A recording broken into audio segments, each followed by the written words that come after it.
Alright, welcome back to Dank Scott Traders Hub. Yeah, as usual, it's Dank Scott here.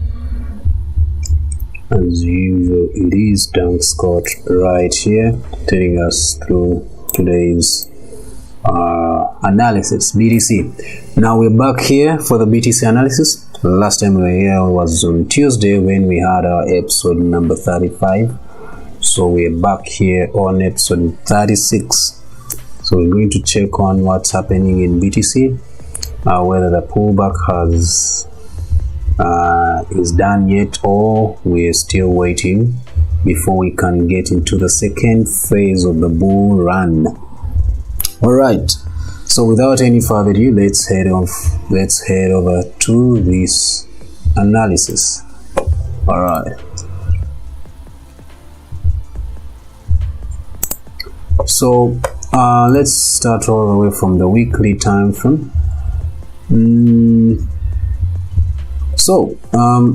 Like I've always told you, this is where we started from. That's where we started from. We had that falling wedge where we saw the breakout, and ever since that breakout, it's when we started the bull run.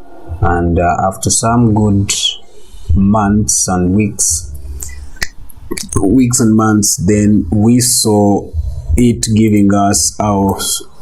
us that double top right there, giving us a signal for the retest. And clearly we got that change of character right about there according to the weekly time frame, and the price went back, tested that level there, tested that level right about there, and came back into sales.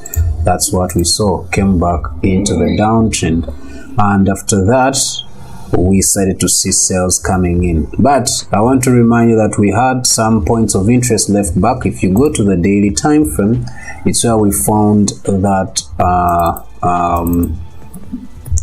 fair value gap. This fair value gap, if you can go back a bit to the weekly, it's where we have our pricing. That fair value gap is found in the discount, just a bit up, just a bit below 50%, and we are just in between the 61.8 right there. So that's where we find that fair value gap, meaning it's our point of interest right there, and it's likely to be tested, and then already it has been tested, but then we still have this other fair value gap, which is exactly actually on the 61.8 on the 61.8 of Fibonacci, that zone right about there.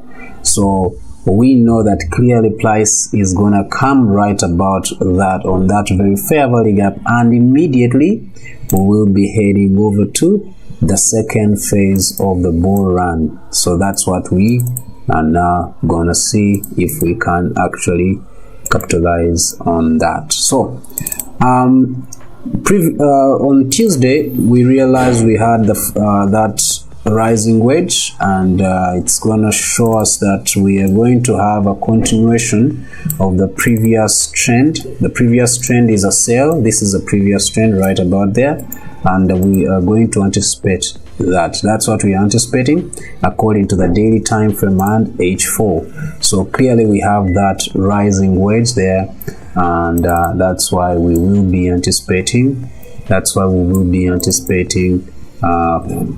sales at a later stage. So for now, price is consolidating within that wedge.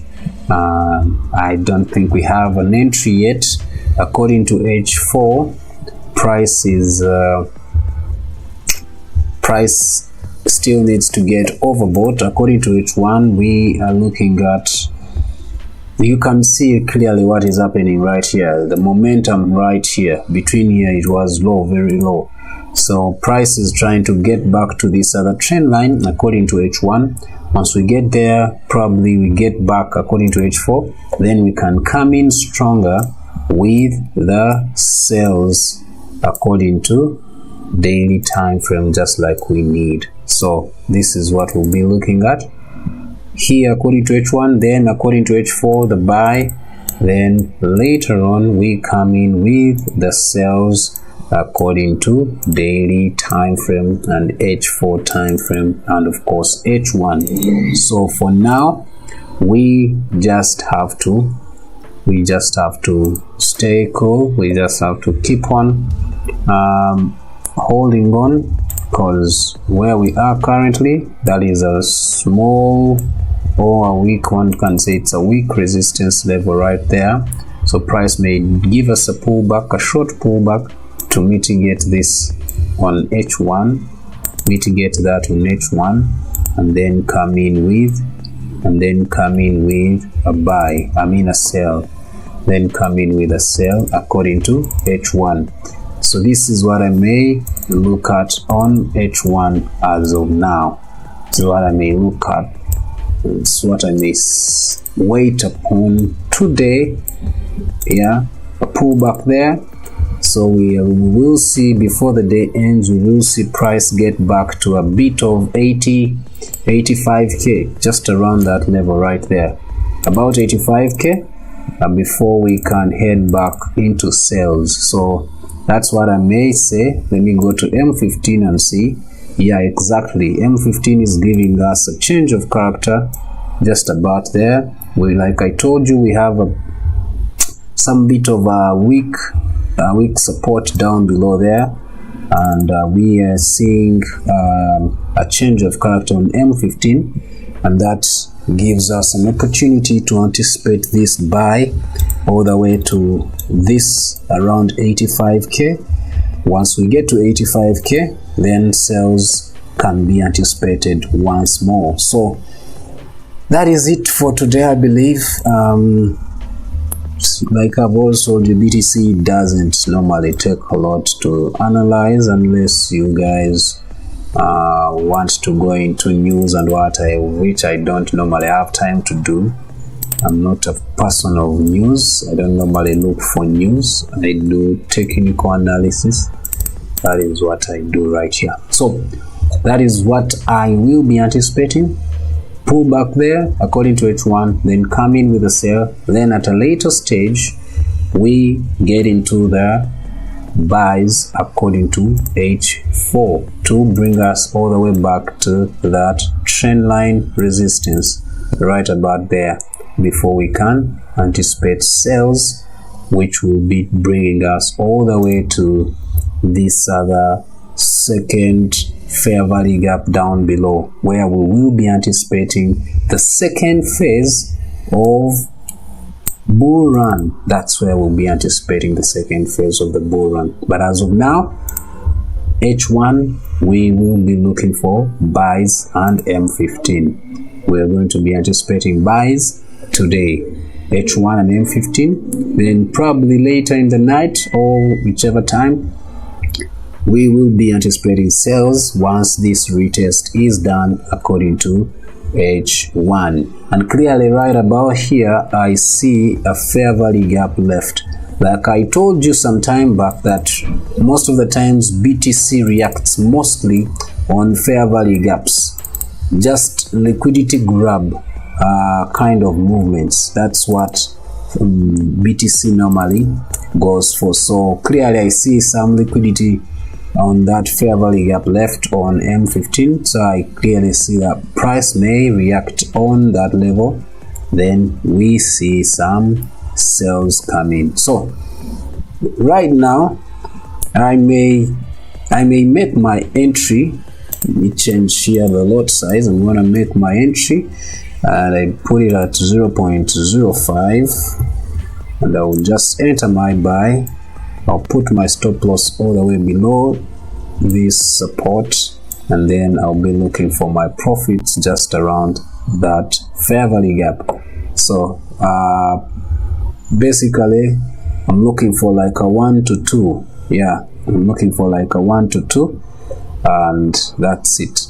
But you know, if you can wait for it, then it can even give us another entry just around this level right there. So I can actually bring my stop loss just below here, just below that order block, Then I can add another limit order right there and wait for that entry 2. Otherwise, I think that's how BTC is gonna go. We have about 10 minutes to close today's session. If you don't mind, you can go ahead and let us know if you have a question, 1 or 2, or you tell us what you're anticipating as a person, then we can get into it and we understand. But clearly that's how BTC is going to go today, and that's the anticipation I'll be making today. So those who trade, please, if you can, actually you can go ahead and share with your friends, those who trade BTC, and let them know what the analysis is as of today, what we are going to be anticipating. But I would like to remind you as a recap that we will be looking at sales in the long run. According to the structure, we'll be looking for these cells right about there. We'll be looking for these very cells, to bring us back onto this fair value gap, grab that liquidity, and then head over to the second phase of the bull run. And those who are still, waiting to make some investments into some meme coins, some other crypto coins, you can hold on. Once price gets around which, let me see which price, around 72, 70, once it gets around 70k there, yeah, may even go all the way to 70k, yeah, but around 72k there, you want to start looking at those coins that you would love to invest in, because once we start the second phase of the bull run, you may be late to make those entries, because everyone will be looking at entering and holding most of these coins. Yeah, so you need to be strategic on when you're going to make your investment before you're late. All right, so this asset has failed to actually activate my limit order on that order block. I don't know why. I just touched it, but because of the spread, it was not able to activate it. This is on M5. I want it to be activated, and then I can set my stop loss and have my 2 entries for this very asset. So let me wait for it. Once it is activated, I'll be closing today's session.